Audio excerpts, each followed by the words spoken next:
Hi everyone, this is Victoria Fashion and welcome back to my channel. I wanted to make this video about this subject because I was actually inspired by Angela Benedict's previous video to talk about this. I wanted to go ahead and talk about it in a perspective of somebody who has been single for, I want to say like about 4 years. What I mean by that is that I haven't been in a long-term relationship since 2017. And then I was in another relationship in 2020, but that only lasted about a year and a half. So between then, I either became just celibate, I wouldn't talk to guys, or I wouldn't entertain the fact of being in a relationship with one.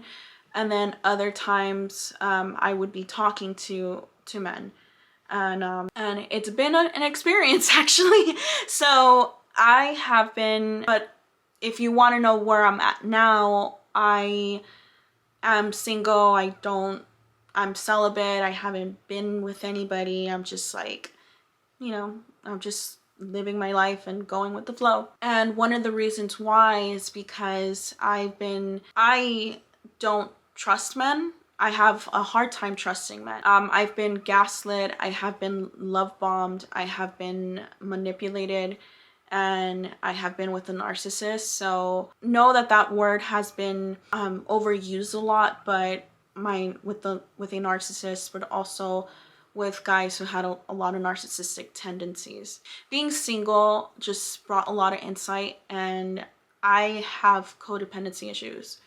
Meaning that when I'm not in a relationship, I'm fine, I could be by myself, but as soon as I'm in a relationship with one, I get very clingy, I get very attached, and I don't like that part of myself, simply because I'm in love with the idea of love. I am a lover at heart, and I love to be in love, and however, that part has not been reciprocated.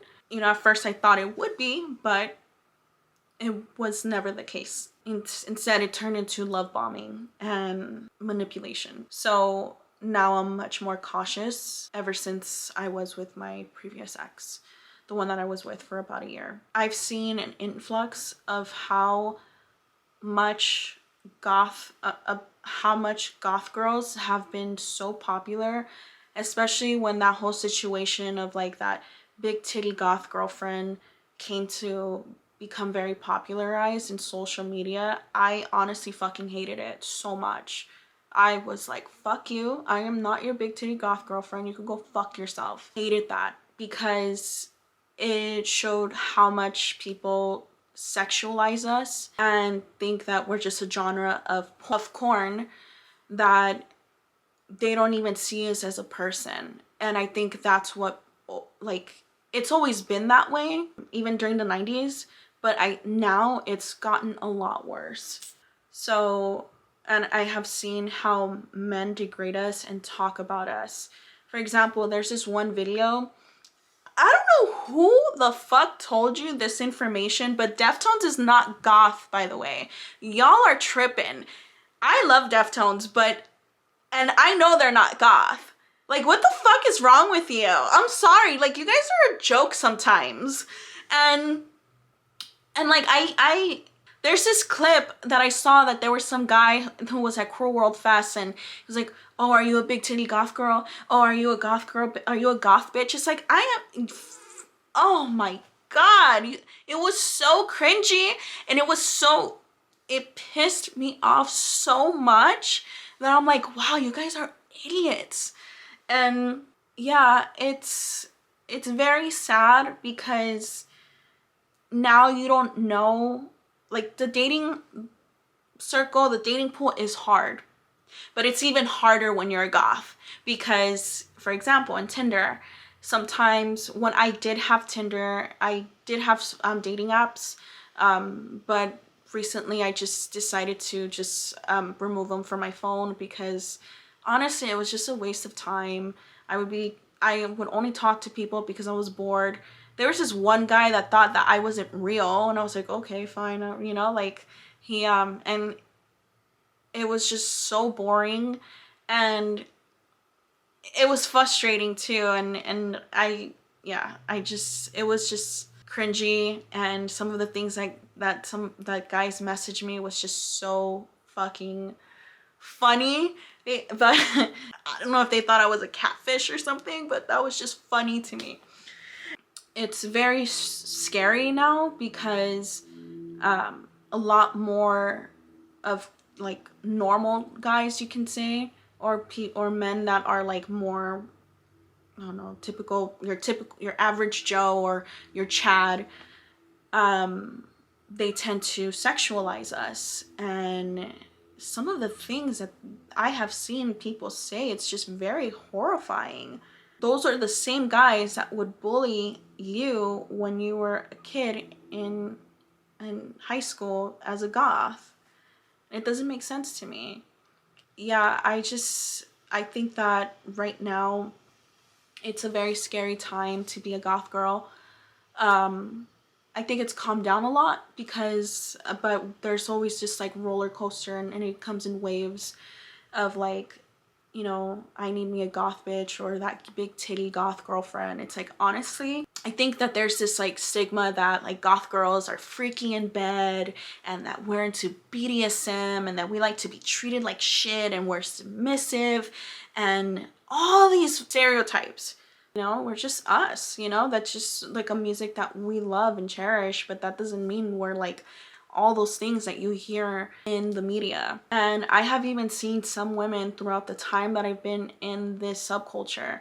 Yeah, there's a lot of people that grow out of it, but the ones that are still truly involved in it, it's not even just goth girls, even goth guys, because I've seen it with goth guys too. They started being normal because they wanted to be taken seriously and they wanted to be in a relationship with somebody. While they were goth, and while they were like involved in the subculture, they weren't they weren't taken serious at all.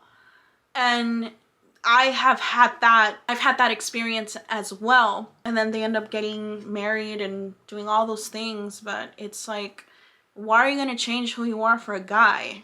Like the ones that I've seen like have started being their own again and realize that's not always the case. If somebody truly loves you, they'll accept you for who you are and will love you and cherish you for who you are and will not want to change you. As a goth girl, I think it's important to have some form of self-perseverance. Even if you're not a goth, it's just having self-perseverance is important because it provides you safety within yourself, within your body, and within who you are as an individual. So I think that another tip, I guess you can say, that I can provide for you, especially to the baby bats out there and are having trouble, don't listen to them, block them, ignore them, do not engage, because they're not going to stop and they're going to continue to harass you. Also, if you're out on the street, if you're alone, have some pepper spray with you. Do not walk alone at night or like in alleyways. You don't want to risk. I would say another thing is if you're talking to somebody and if you're talking to a more normal guy, I guess you can say like a normie. If you're talking to a normie, I would definitely say, and if you're interested in them, and just continue to get to know them. And then once you continue to get to know them, you'll start see if they are worth your time and that they do accept you and value you for who you see. That you dress up like this every day, it's your lifestyle, they'll start complaining about it and they'll start making you feel like you're the problem. So I would definitely say talk to them, take it slow, and see if they are a good person that can be a potential good partner to you. Don't let anybody disrespect you, like and try to overly sexualize you, because that's a big red flag. So I would definitely say keep an eye on that as well. But yeah, I think that's my rant for today. I get upset at like how the circumstances are, how the internet has like fetishized us. I don't like talking about it because it pisses me off. It actually puts me in a really bad mood and it makes me sad a lot because I feel like I'm a hopeless romantic. I can't help it. That's just who I am. And no matter how much I try to like avoid it, that's just me. Like I love love. I love the idea of love. I love the idea of being with somebody for the rest of my life. That just was never the case for me, and I have accepted that a long time ago, but when I think about it, it still hurts.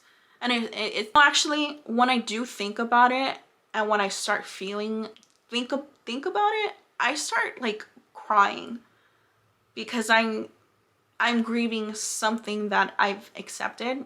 And sometimes I know that that's okay, is to accept certain things in life.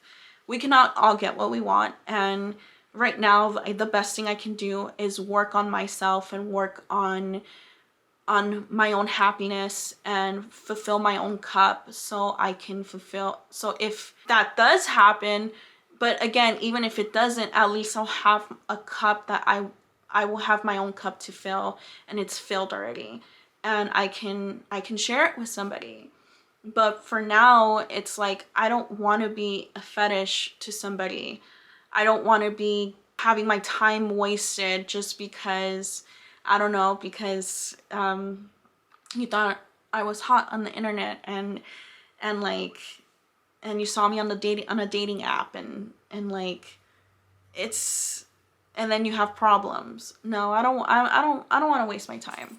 I want true love, and I'm not gonna settle for less if I don't have that. And that's just how I feel about everything when I see all those memes, and I get just infuriated, and I think like it's just so harmful for us girls, you know. Like, do value now though is that because there's so much content of like what to look out for, and you know what to look out for, or what is a red flag, what is a green flag, and all that. It's very helpful, because especially to young girls, because young girls are impressionable and they do get manipulated. I know this from experience. So, you know, I would say, you know, you being a goth Thea that I am just giving you this advice because I want you not to make those same mistakes that I did from like being in a toxic relationship. So just be aware, and I just want to let you know that, because you know, I care about you. I want you to succeed, and I want you to live your life, and if you wanting a relationship, hell, like, have somebody value you and love you and respect you and will be there for you no matter what. You don't deserve to be with somebody that's not gonna make you, that's gonna treat you like shit and is not gonna respect you. Ultimately, you need to be with somebody that respects you more than love. I'm sorry to say that, but it, like, at least in my opinion, you need to be with somebody that's going to respect you and is going to love you and cherish you for the goddess that you are. That's my rant. I really didn't have a plan on talking about, like, I didn't have a script or anything. I just wanted to be on camera and talk about it. I think I can provide some insight about this whole situation, with the whole like fetishizing goth girls, because we're not a fetish, we're people. We're not a porn genre, we're people. And it's just, it's infuriating, but I hope that in the next couple years we can see a difference instead of seeing it increase and making it worse, because it has gotten worse. But I think the more us women speak out about it, the more we're able to create a safe haven for us. It doesn't even have to, like, and this is not, this is, yes, this is including goth girls and alternative girls, but this is also including all women. I think we all need to feel safe in our bodies, safe where we are. I hope you guys liked this video, and I hope you guys enjoyed it. Please remember to like and subscribe on my channel, and I'll see you guys next time. Bye.